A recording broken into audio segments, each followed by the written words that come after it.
And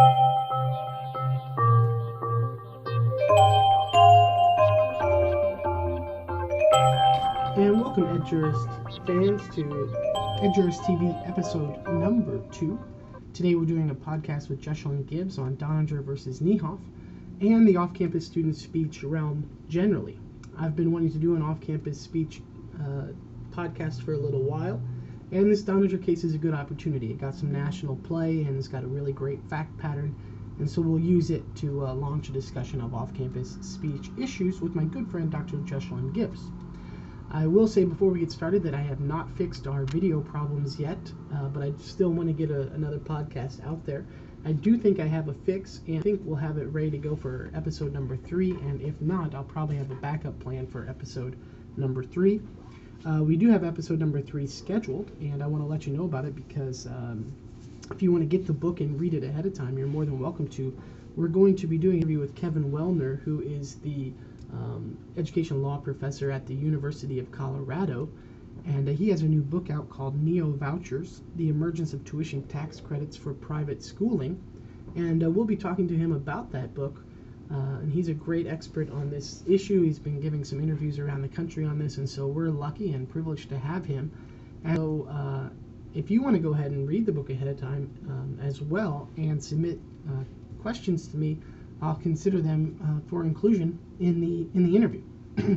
So I'm excited about episode number 3, but while we are here, let's focus on episode number 2, which is this great off-campus issue, which I personally love because it involves some technology issues, it involves the free speech, First Amendment stuff, all stuff I love. And so let me tell you about Donninger versus Niehoff, which is the case we're going to use to get started today, and then we'll roll from there. First, I'll give you the facts, then I'll give you a little procedural background, and Jesulon. So the facts here are great. Avery Donninger is a high school student and sort of a leader. She is on the student council, and she has sort of directed projects. One particular project that she was sort of interested in directing was a yearly band festival at their high school called Jam Fest, which was sort of a battle of the bands kind of thing. Unfortunately, on this particular year, the sponsoring teacher could not attend the date it was scheduled, and so they didn't have a teacher there to sort of lead it. Avery tried to work with the administration to find an alternative to that, but the administration decided that because the sponsoring teacher was not going to be there, that they were going to cancel the event. This annoyed Avery, and as a leader, she posted to her homepage that the administration were douchebags and that local members of the community should send them emails and other communication to piss them off and convince them to hold the Jam Fest session. In response to this email, which was sort of spread around the school, or this blog post, that was sort of spread around, and all the emails that started to come into the administration, the principal, Niehoff, decided that the punishment for Donninger would be to prohibit her from being class secretary, that she thought that this was not the kind of conduct that student council members should be engaging in, and that, it would really hurt Avery to take away what she really loved, which was leading her classmates.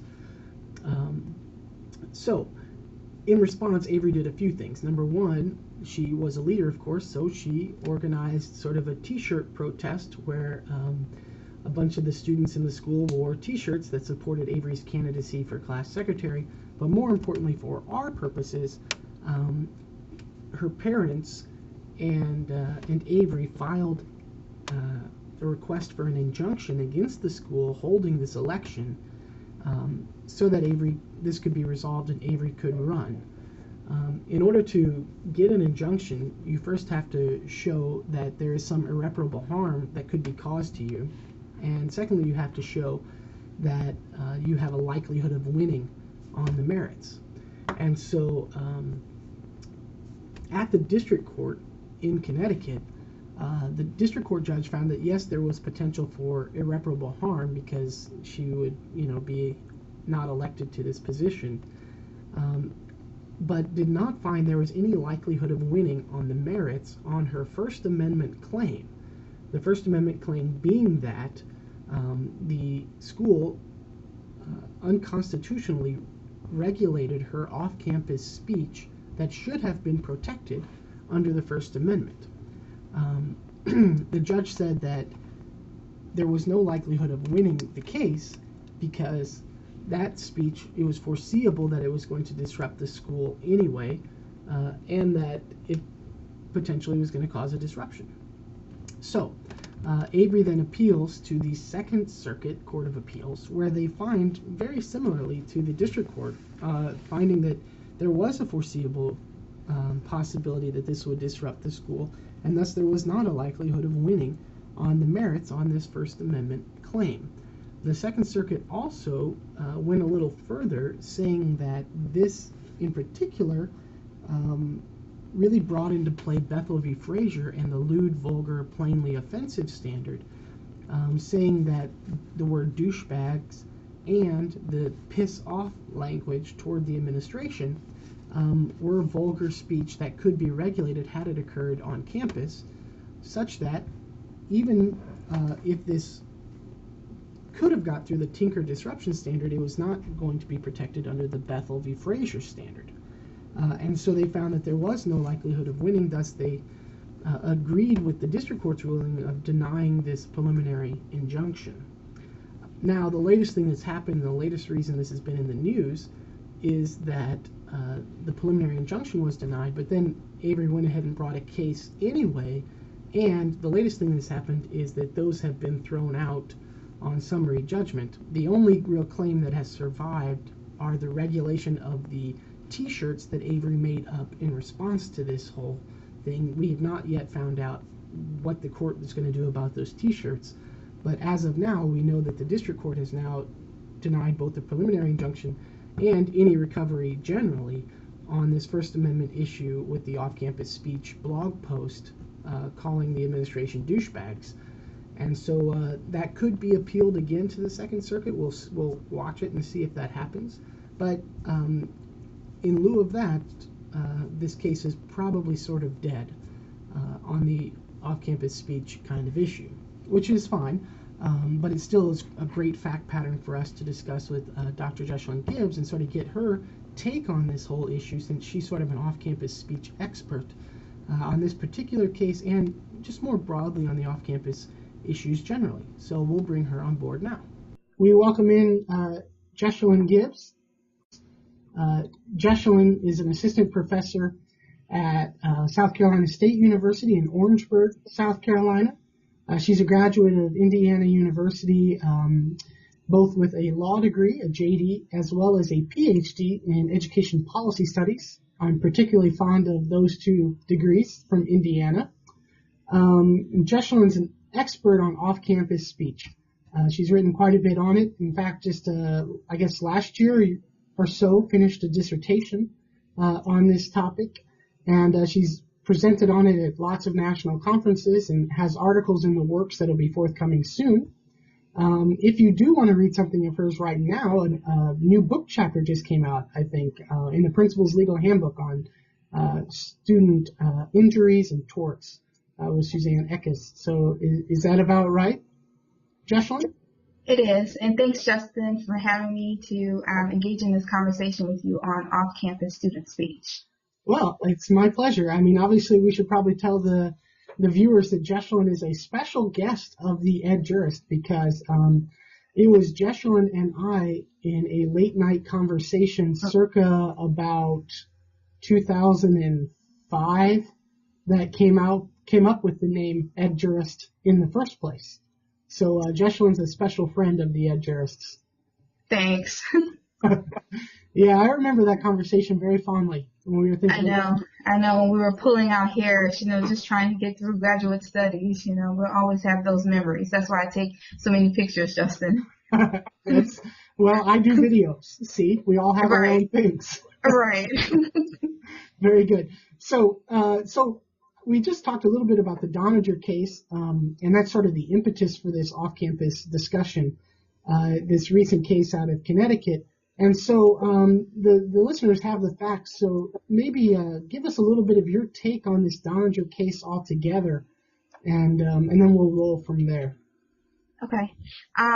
As you stated earlier, I have been following the off-campus speech cases pretty closely, particularly the internet speech cases. Even before the Donninger case, the Second Circuit Court, appellate court, has struck me as being quite interesting in terms of how that particular court has applied the Tinker analysis in the off-campus internet speech context.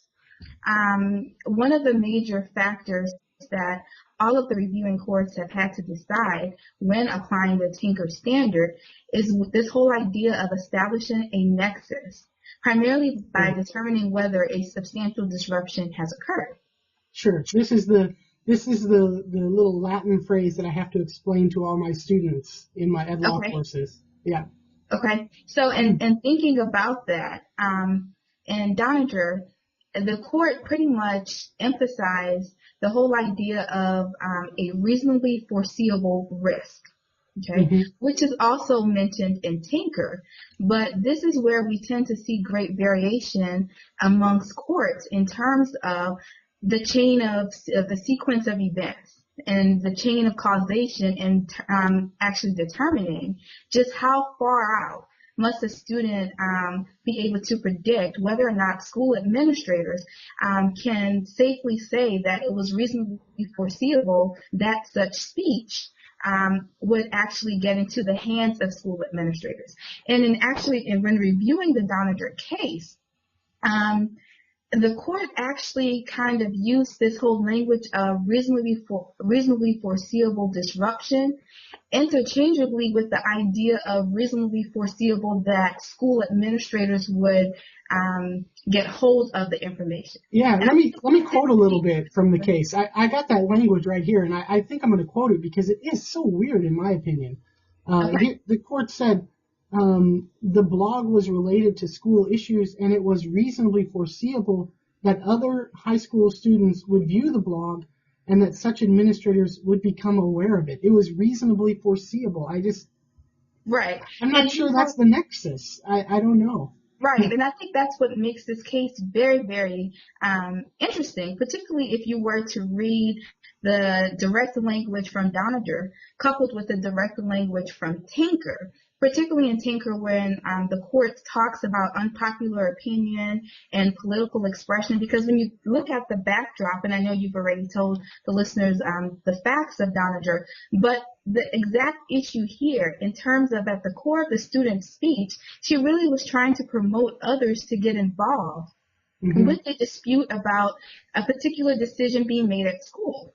Now, her particular reference and language that she used to describe her administrators, may be somewhat inappropriate in the eyes of administrators. However, her encouraging other people to get involved in this educational process, there's still question of, is this the type political speech or a speech akin to the political speech discussed in Tinker? Right. Yeah, well, that of course sort of leads to my next question of the appellate court was like into Fraser in this particular case, which I don't really get. The nexus language, to me, ties very closely to the Tinker disruption standard. I mean, if you're getting a disruption, you likely are generating a nexus. And so it's, I think, been historically that the cases have been tied to Tinker, like you were saying. The nexus and then into Tinker, that was sort of the path. But in this particular case, they at one point made the statement that this case is more related to Fraser than it's related to Tinker. What's your thoughts on that? Well, again, just looking at the research that I've done so far and actually following the trend data and looking at all of the published cases, particularly as cited in my dissertation, in all of the cases where Fraser has been applied, Tinker was applied first. And as you just mentioned, there first was this establishment of a nexus, okay? And then the courts would move on to this application of Tinker.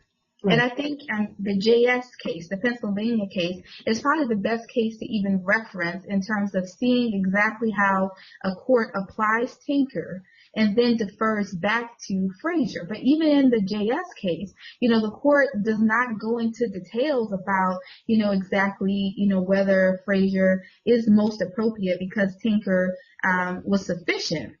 Right. However, in all of the cases, and there are very few cases in which, Frazier has actually been applied, it's been in conjunction with Tinker. It's never a standalone. Yeah. Again, primarily for the issue, as you stated, is that, there's this idea that there must be a nexus between the off-campus speech and some occasion on campus, which we tend to fill in that gap by saying there has to be a substantial disruption. And seemingly courts are not willing to say, what school administrators consider to be offensive language, that that runs counter to Tinker and actually Frazier. Because even in Frazier, the Supreme Court notes that had this speech occurred outside of the school context, the school would not have had the right to discipline the student.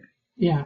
Clearly, that is an established boundary, set forth in the Frazier case. Therefore, it doesn't quite make sense to be able to say that, well, then we can just use Tinker, just based on this whole offensive, standard. Right. Yeah, I get that the word douchebags may lead to a Frazier type feeling in this case. Exactly. But the analysis here is whether or not it's creating a nexus. Exactly. And that is really, first and foremost, a Tinker kind of debate. It's not a Frazier kind of debate. Frazier is a secondary case, just like you were saying. It should always be a secondary element. But right. I mean, that's sort of not how the court went in right. this particular instance. So we should wrap Doninger a little bit and say that, as of now, the off-campus speech issue is dead. And that's my interpretation, at least. There seems to be the off-campus speech issue was dismissed on summary judgment. The T-shirt issue that survived the case right. is still at play. Exactly. And so we'll see if the student or parents want to appeal this summary judgment ruling, which my feeling is I probably would if I was their attorney. Well, they seem pretty pressed in this case, and as you probably already have mentioned to listeners, there is no Supreme Court ruling on off-campus speech. But given, the tenacity of Doninger and her family, this could be the family that's willing to press its way to the Supreme Court, which would be quite interesting. So, I mean, the fact that, even after the original hearing on the preliminary injunction, they still went through the full trial. They still were, combing through with a fine-tooth comb all of the evidence and the conversations that went forth before Doninger and all of the school administrators. So right. even though she's, beyond the secondary school level, they seem to take interest in these issues. And the idea of getting damages from the school, still right. seems to be pressing in their heads. I don't love this case as a Supreme Court case. I sort of hope it does not go to the Supreme Court. I would rather it be a pure off-campus speech case that really had no opportunity to bring in Frazier or had these related issues of the T-shirt, and I would like it to be a cleaner case.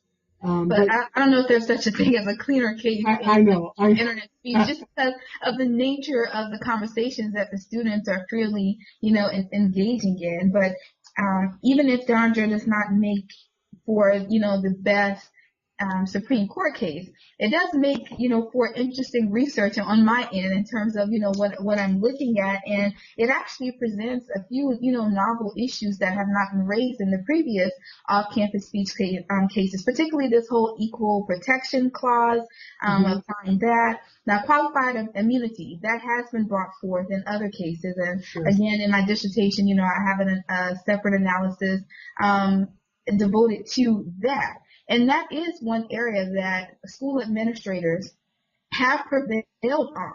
And in previous cases where courts have acknowledged that students' rights probably were violated, First Amendment rights, that is, for being disciplined for their internet speech. However, because administrators were not on notice in terms of the appropriate standard for such issues, the court granted qualified immunity. Mm-hmm. Okay.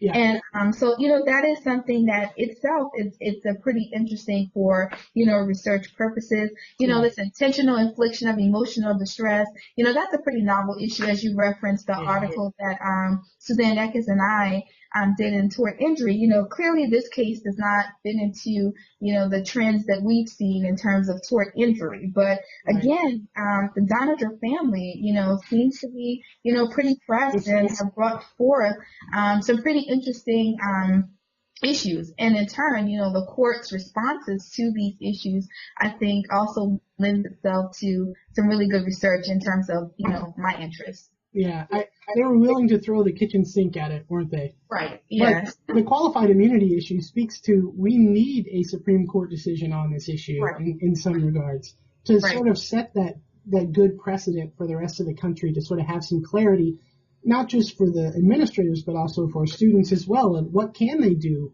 online, especially, that can not be regulated by the school? And I don't think that we know what that answer is at this time. Right. Well, as you may recall, you and I, we waited to see if the Morris case was actually going to address this. Yeah, let's turn to that. That's a good question. Good point. Yeah, even though it was not an actual internet case, the whole off-campus aspect, if the court would have, decided that, Morris, in that case, the student actually participated in or engaged in speech and allowed that activity to fall under this off-campus heading, meaning that it was not part of a school-sponsored function, then that would have been a good opportunity for the court to, kind of elaborate on an off-campus standard. But of course, the court skirted that opportunity by saying that, that the student participated in a school-sponsored activity, therefore, out goes the whole off-campus speech possibility, standard possibility. Which I think they were right on. I don't think that was really a great off-campus speech, but they could have spoke to the issue. Of course, had they spoke to the issue, it might have been dicta and then not had a lot of great precedential value anyway. Right. So it wasn't great, but we really didn't get any guidance from the Supreme Court on that issue. Maybe the guidance is that it is not an issue. I don't know. Well, actually, I've thought about that, and by both of us understanding that the Supreme Court handpicks which cases it's going to review. So the fact that we don't have a case at this point, and the possibility of will it ever review any one of these cases. When I look at the court in previous cases, not just the internet speech, but in a lot of the speech cases and even other contexts in school law, the Supreme Court has stood firm about not wanting to usurp school officials' power to actually decide what policies and procedures are most fitting. Right. And that has been very evident in quite a few of the district courts and appellate court rulings, even in the internet speech cases. So given this issue, and even it's tied to bullying and cyberbullying, which is an issue that you yourself have followed closely, I think that the court could be thinking also, well, there's just so much going on. Giving ruling, may not be in the best interest in terms of for school administrators in dealing with this particular issue. Perhaps. I will say to EdJurist listeners that I'm in the process of scheduling a cyberbullying episode. It'll be episode 4 or episode 5. But I think, I don't know. That Morse case is such an odd case.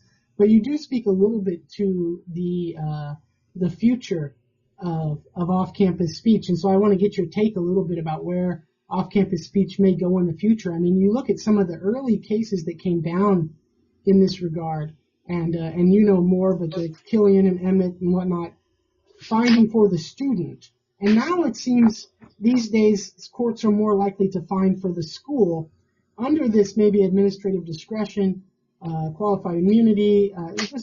They're trying to find ways to find for the school in these kinds of cases, it seems to me, and I want to get your take.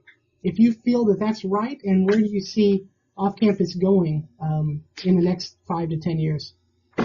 Well, one quick response to that, particularly even from a policy standpoint, is that, there is currently a bill on the table in Connecticut, to actually pass a law, and I'm trying to find the exact, I printed it for this conversation, but, in terms of passing a law, protecting students, specifically protecting student speech online.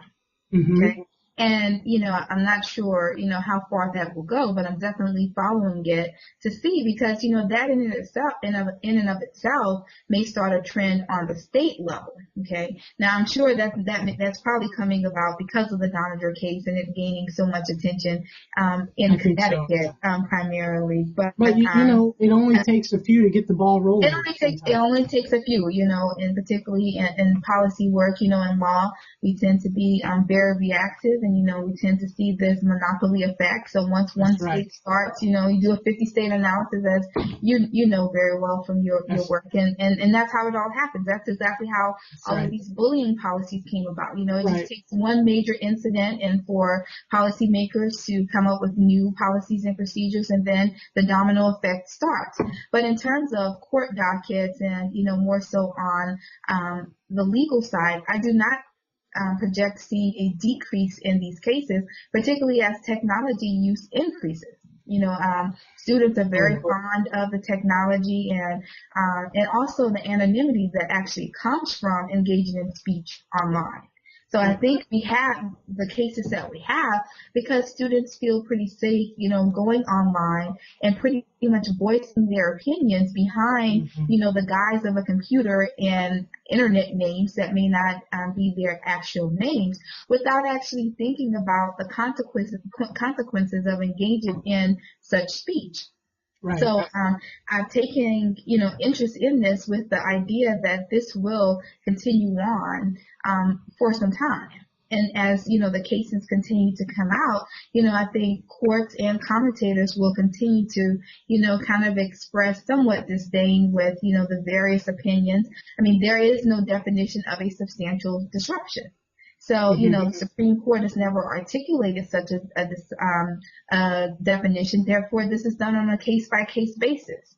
So what a substantial disruption for one court may not be a substantial disruption for another. And that has clearly been evidenced in the spectrum of cases that I've reviewed on this particular topic. Yeah. So you see more schools winning in the future, or more students winning in the future?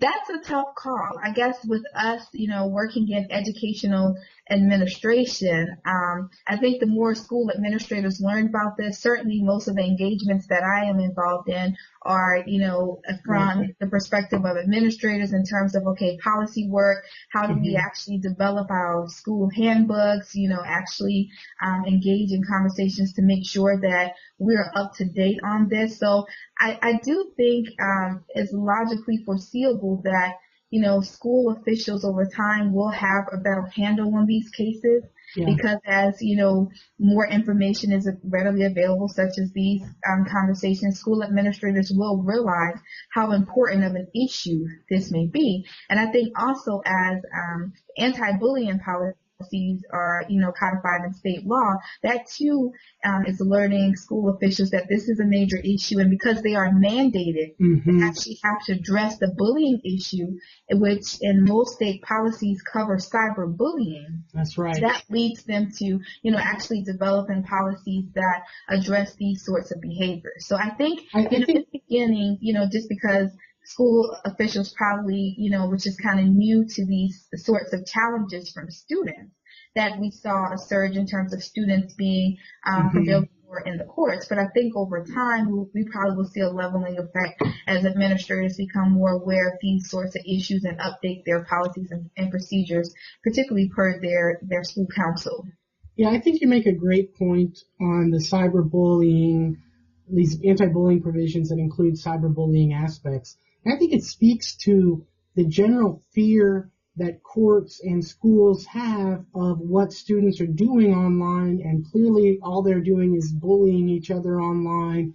And I think that early on there was not as much fear of the online activity But then we had school shootings coming through, and we have anti-bullying provisions. Exactly. We have headlines out there, of students doing, various activities to other students online.